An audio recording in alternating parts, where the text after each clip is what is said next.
Assalamualaikum warahmatullahi wabarakatuh.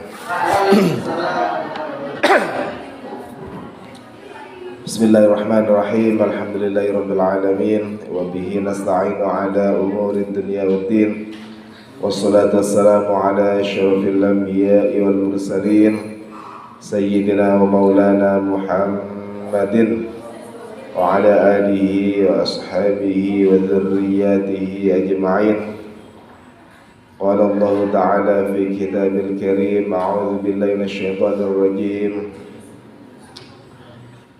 Kutiba alaikumus syamu kama kutiba alal ladzina min qablikum la'allakum tattaqun. Al-ayah.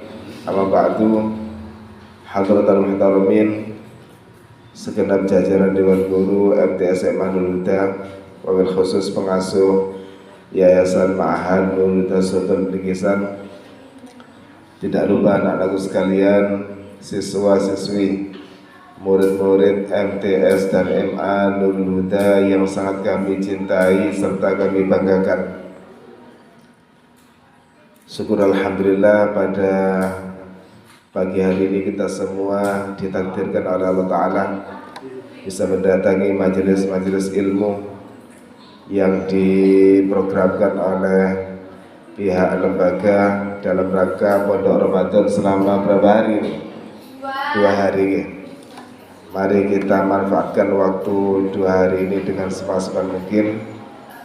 Mumpung sekarang kita berada di bulan Ramadan, Allah Ta'ala berjanji mengobral bonus pahala di bulan yang mulia ini. Salawat serta salam marilah kita haturkan kepada junjungan kita Nabi besar Muhammad sallallahu alaihi wasallam. Semoga kita semua nanti diakui sebagai umatnya kanjeng Nabi Muhammad.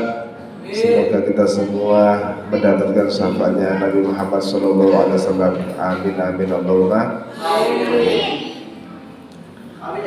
Anak-anakku sekalian yang sangat kami banggakan, materi yang diberikan kepada saya yaitu seputar hikmah dari bulan Ramadan, hikmah puasa di bulan Ramadan. Tolong nanti materi ini yang penting-penting dicatat, karena nanti materinya akan dikumpulkan dan ada tidak lanjut yaitu penilaian ya. Tidak usah didikte, tapi sampai kudu paham, belajar dari wartawan. Yang penting langsung dicatat ya. Bismillahirrahmanirrahim. Puasa bahasa Arabnya as-shaum atau siyamun. Shoma yasumu shauman, shoma yasumu siyaman. Lughatan al-imsaku, puasa itu dari segi bahasa artinya mencegah. Maksudnya puasa secara global artinya yaitu mencegah. Kalau dijabarkan secara istilah atau syariatnya, puasa adalah mencegah dari hal-hal yang bisa membatalkan puasa. Hal-hal yang bisa membatalkan puasa secara fikih itu yaitu makan, minum, dan berhubungan suami istri di siang hari bulan Ramadan dengan sengaja. Kalau tidak sengaja tidak apa-apa. Lalian contohnya ini, mari mangan sak piring, lo lali aku poso.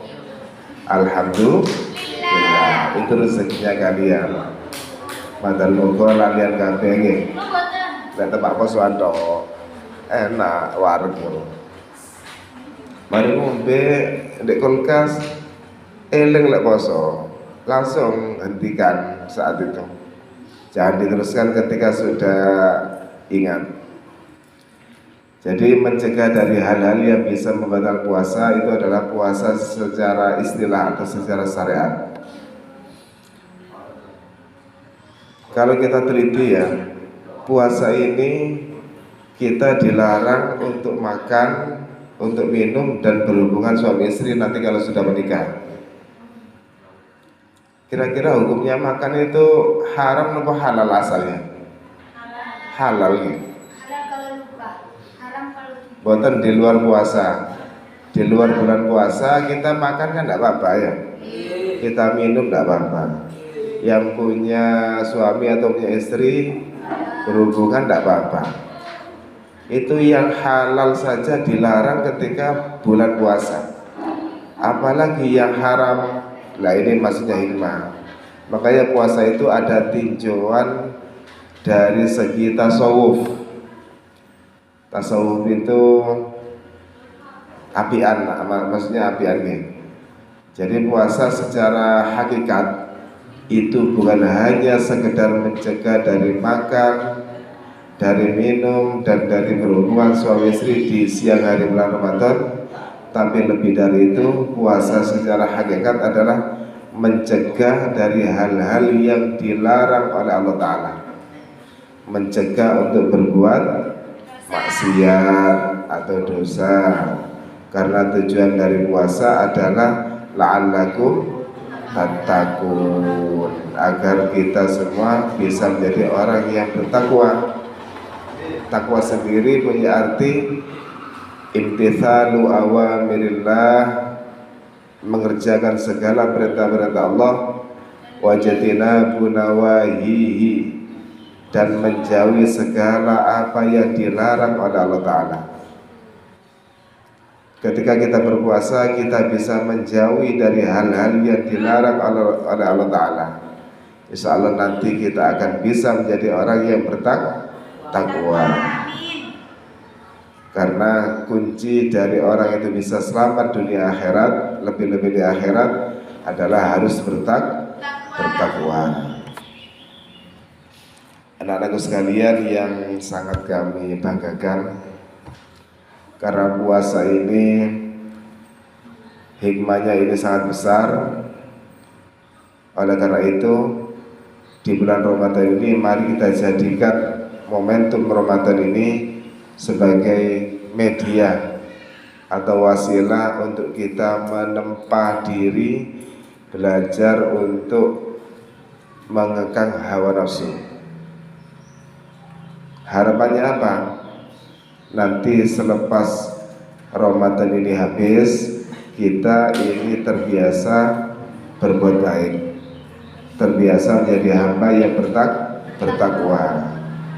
Karena sudah dilatih selama sebulan penuh kita menjadi hamba yang bertakwa selama bulan Ramadan.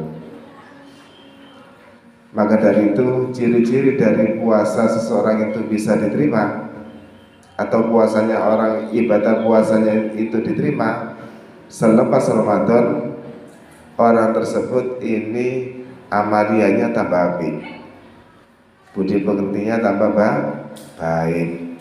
Sing asale sadurunge poso iku tampeng areke, kok mari poso terus dititeni mari riyo, ternyata apik, insaf. Itulah indikasi atau ciri-ciri puasanya seseorang itu diterima. Jadi kita nanti bisa mengukur diri kita sendiri, atau bisa mengukur temannya. Koncoku sebenarnya tampung saya kok mau menang mari ya. Jangan-jangan puasanya diterima. Minimal kita ibda binafsik, memulai dari diri sendiri. Kita mengukur diri kita, posoku diterima pun ndak ya. Kalau sampai merasa mari riyo iki ibadahnya tambah cakang, maksiatnya berkurang, insya Allah itu puasa kalian ini diterima. Matar pun diterima saya puasa lagi. Sehingga nanti selepas Ramadan kita menjadi hamba yang bertobat, dan tobat kita ini diterima oleh Allah Ta'ala. Karena di bulan Ramadan ini adalah sarana kita untuk bertobat. Ramadan itu bulan yang penuh berkah, keberkahannya ini menyeluruh. Mulai kalau kita predeli ya, dari pahala yang dilipat gandakan oleh Allah Ta'ala. Sing asale maca Quran satu huruf iku lek di luar Ramadan ya sak huruf. Tapi kalau bulan Ramadan dilipat gandakan, membaca satu huruf bisa menjadi 10 huruf, bahkan sampai 70, bahkan sampai 700, tergantung keikhlasan kita. Untuk pahala puasa itu sendiri ini tidak ada nilainya, karena langsung diganjar atau diberikan oleh Allah Ta'ala tanpa ada batasnya. Terus Allah Ta'ala, as-sawmu li wa ana ajzi bihi. Puasa itu untukku. Ibadah puasa yang kita laksanakan itu untuk Allah Ta'ala.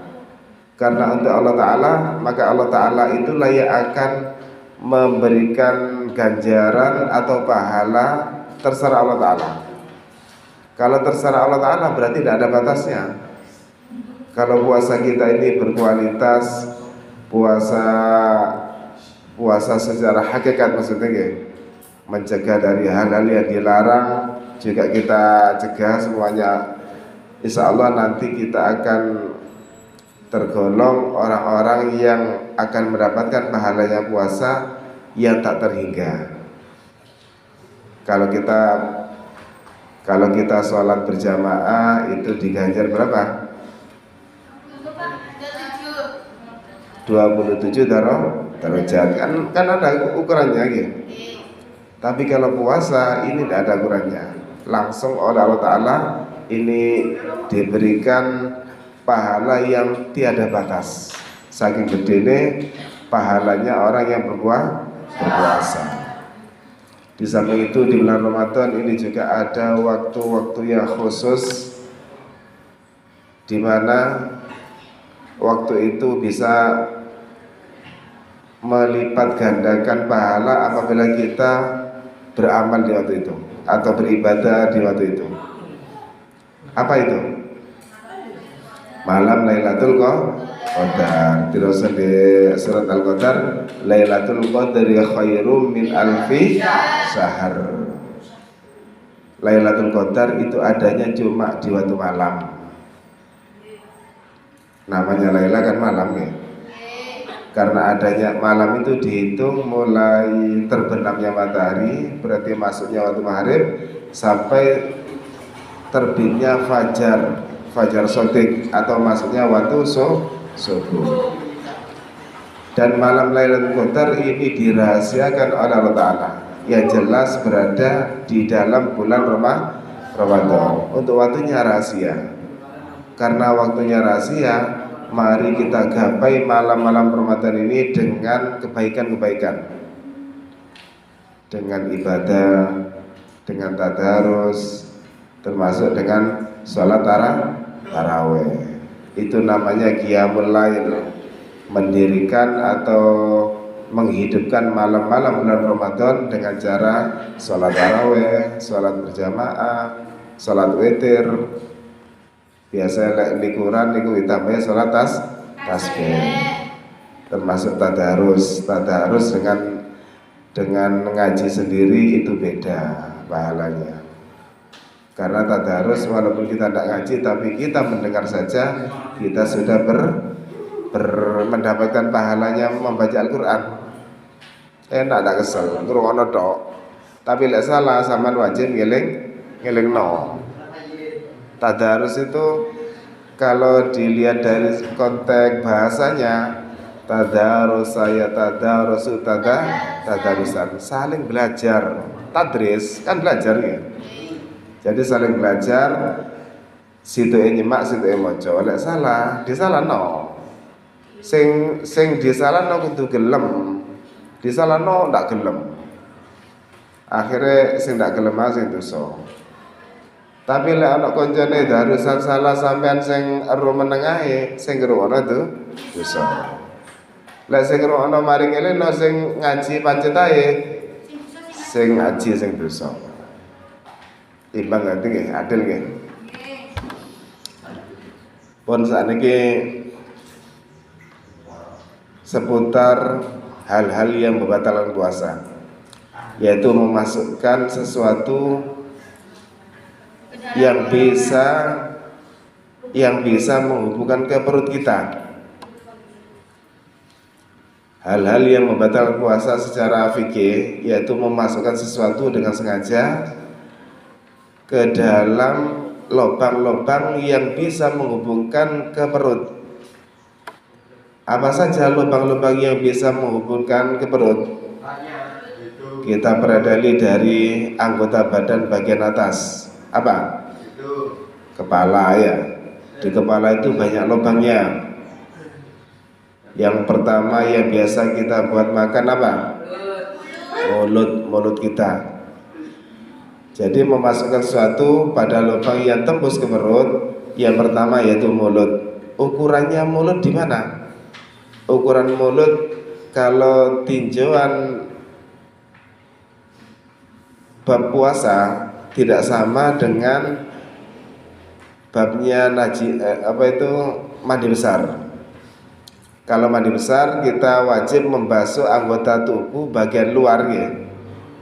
Tapi kalau mulut tidak masuk. Jadi walaupun sampean mandi besar tapi tidak berkumur, mandinya sah. Tapi kalau konteks puasa, mulut ini termasuk anggota badan bagian luar, bukan dalam. Ukurannya sampai di mana? Sampai makhrajnya kho, gorokan. Berganti sampean ketika berpuasa berkumur, asalkan tidak ditelan, mboten napa-napa. Berkumur, nggih. Termasuk sikatan mboten napa-napa. Asalkan sikatnya mboten ditelan. Kalau sikatan itu ada batasan, yaitu jangan sampai zuhur.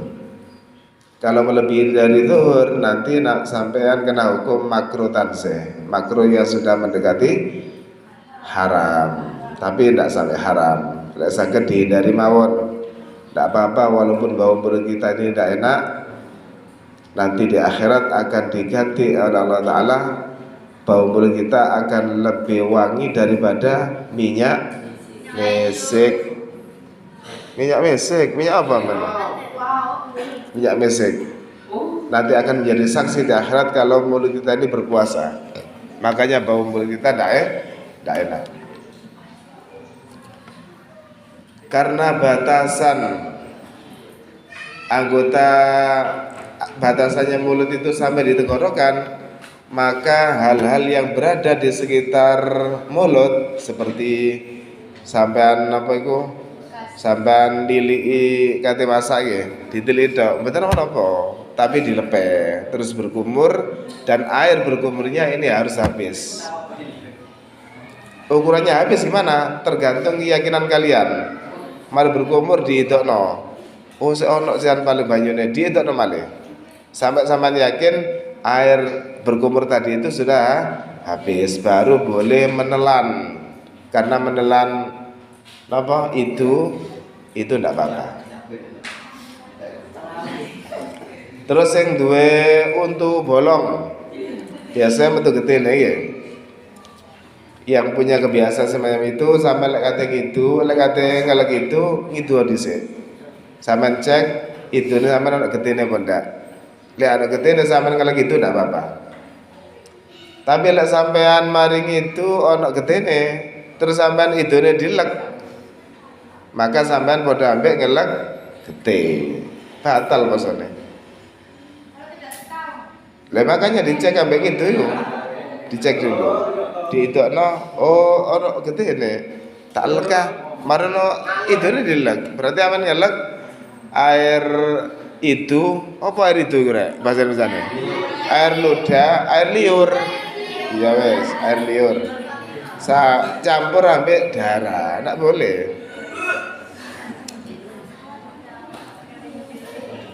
Mari ngoten hidung.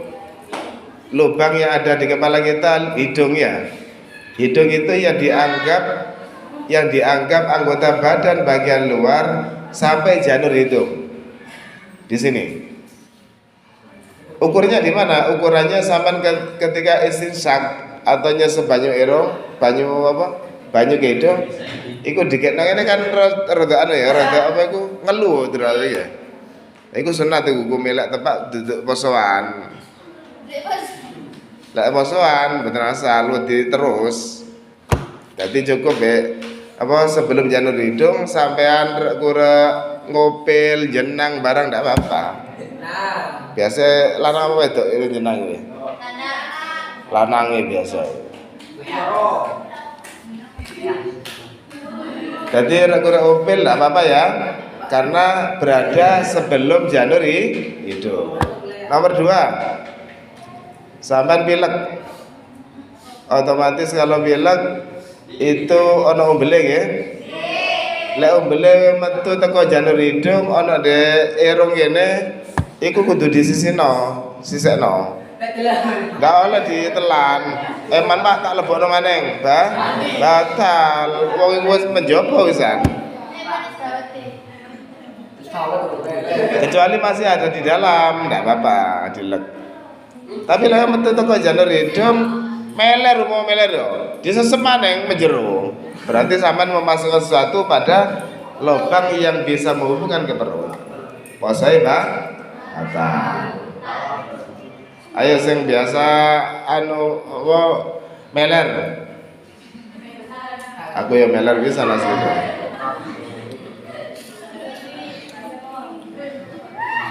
Mari nonton kuping. Tahu kuping? Kuping itu yang kelihatan ini masuk kuping bagian luar pada mandi. Lek diterusno kuping anggota dalam sampean masuki sesuatu contohnya kurang kuping batal lah ya. Katembat barang ya. Mutawa apa itu kertas di pelkot itu ya. Di apa? Pokok katembat dilebokno ngenten gatel Pak. Kurang kuping, batal karena memasukkan sesuatu pada lubang yang bisa tembus ke perut. Oh, apa? Apa ya? Gatel. Ya ker teko njaba tok ini tok. Pokoknya sampai menjero, ambek tangan enggak mungkin masuk ke lubang hidung. Udah lubang kuping ya. Boten lho, lubangnya kecil lho. Berarti lek tangan iki keruker njaba itu. Enggak apa-apa. Tapi lek ambek katembat masuk, batal lagi puasanya. Emang gitu. Apa? Yang nomor 3, yang nomor 4 ya. Yang nomor 4 itu lubang yang berada di kepala kita yaitu mata. Mata itu tidak tembus ke perut. Karena tidak tembus ke perut, maka orang yang wudu, air wudunya masuk ke mata. Betul, Mbak? Betul. Marono ditetesi air apa? Obat mata. Apa-apa. Isto, tidak apa-apa. Mata tidak apa-apa ya. Tidak masuk lubang yang tembus ke perut. Ana pira mengarep? 3. Mulut, hidung, kuping. Telinga apa kuping? Ya 3. Kuping tapi ana loro nggih. Masih irung ana loro. Ana tak irung sing bolongan siji. Mari wonten turun ke bawah di anggota perut tidak ada semua, udel lah masuk. Terus yang terakhir 2 jalan depan dan belakang, bahasa kita kubul sampai dubur. Itu tidak boleh dimasuki apa-apa, termasuk dimasuki air tidak boleh. Air lanang ya, ini rada jorok tapi wajib tahu. Air lanang manuke diliek, dileboni banyu, batal. Lah usah takon aman wedok. Posoan. Gratis apa? Nggih. Lah lanang nggih, manuke diliek ngene marang nyeki banyu, batal lambean padahal lak sampe wareg iku. Karena yang membatalkan puasa memasukkan sesuatu pada lubang yang bisa tembus ke perut.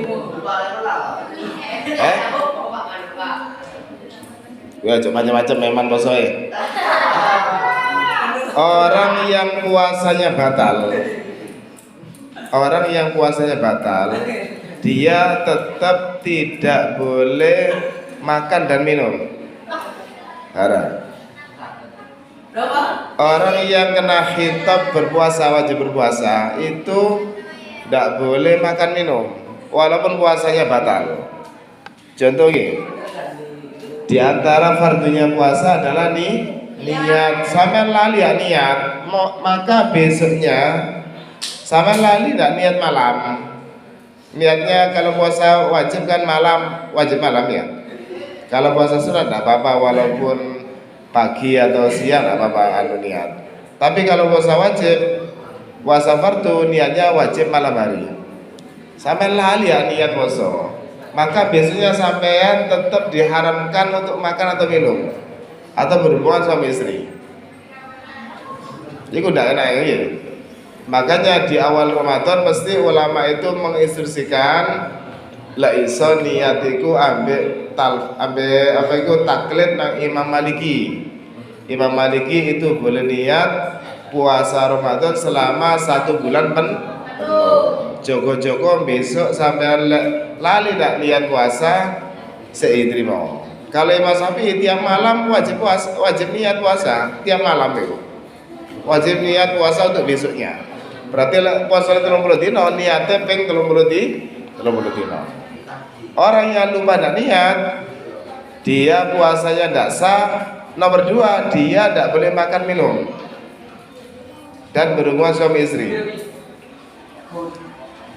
Atau orang yang puasanya batal, ada orang mang moromanoi lebih banyu, batal, sama tidak boleh makan minum, tidak boleh. Kalau orang yang berhalangan puasa, contohnya apa?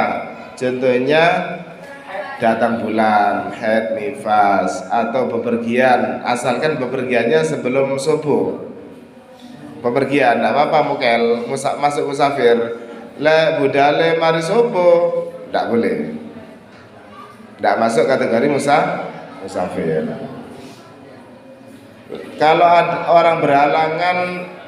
orang berhalangan tidak berpuasa, haid, nifas atau musafir, ini tidak apa-apa makan, minum tidak apa-apa.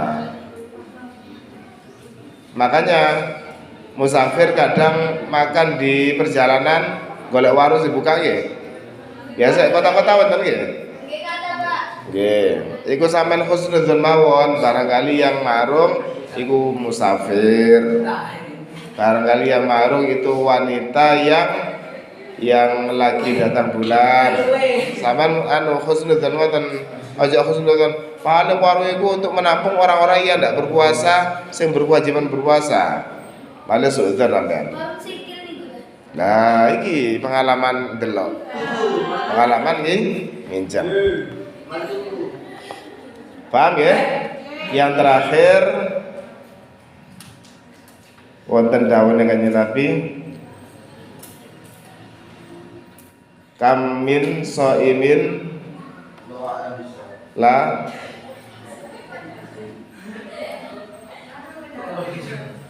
kamin soimin, berapa banyak orang-orang yang berpuasa yang tidak mendapatkan pahala dari puasanya illal ju'wal atos, kecuali cuma dia merasakan lapar dan dahaga. Kamin shaimin laisa lahu jazaun min siyamihi illal ju'wal atos. Berapa banyak orang-orang yang berpuasa tapi tidak mendapatkan pahala dari puasa yang dia kerjakan kecuali hanya merasakan lapar dan dahaga. Ini yang dimaksud dengan puasa hakikat tadi itu.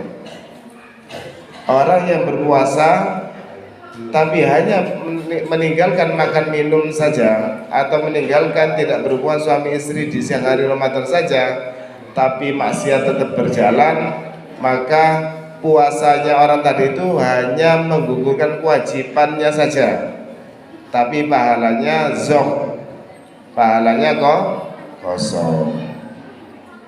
Karena di antara hal-hal yang bisa menghabiskan pahalanya puasa, di antaranya berbuat maksiat. Contohnya apaan? Goro. Contohnya apa? Ngerasani sing paling